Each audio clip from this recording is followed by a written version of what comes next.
En este tutorial te voy a enseñar cómo puedes probar el nuevo modelo de inteligencia artificial Seedance 2.5 por tan solo $1.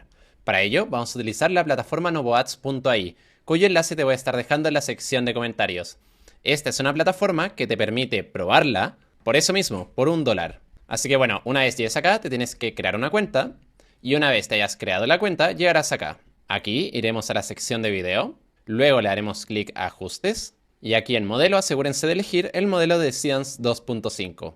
Ahora yo lo que voy a hacer es una promoción de un termo estilo UGC, así que tenemos que subir la imagen, así que le haremos clic aquí. Y subiremos la imagen del termo, así que le haremos clic a abrir. Ahora aquí donde dice escribe tu prompt, voy a pegar el siguiente prompt que te voy a estar dejando en la sección de comentarios, que aunque se vea un poco largo es súper sencillo. Simplemente detallo un poco cómo quiero que se vea la chica. Y detallo también cosas como que quiero que sea un video estilo UGC, que quiero que cuando hable mueva ligeramente el termo, ya que lo está promocionando, y algunos detalles más que ustedes pueden leer porque les voy a estar dejando este prompt en la sección de comentarios. Ahora le haremos clic a este botón, y ahora clic en generar. Y ahora tenemos que esperar alrededor de unos 4 a 5 minutos.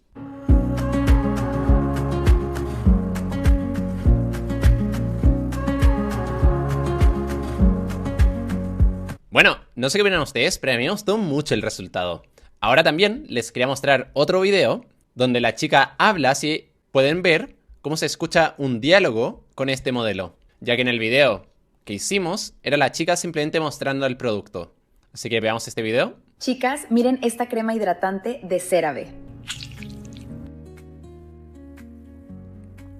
La recomiendo totalmente. Y como pudieron ver, la verdad es que el diálogo queda muy bien. El lip sync es perfecto, la pronunciación es muy buena, y en general, por lo que yo lo he probado, Seedance 2.5 es muchísimo mejor que su anterior versión Seedance 2.0. Así que bueno, si les gustaría probar este modelo, como les mencionaba, lo pueden hacer por tan solo $1 en novoads.ai. Dicho esto, les recomiendo que prueben la plataforma, como les digo es literalmente el precio de un café barato. Y dicho esto, nos vemos en el próximo video.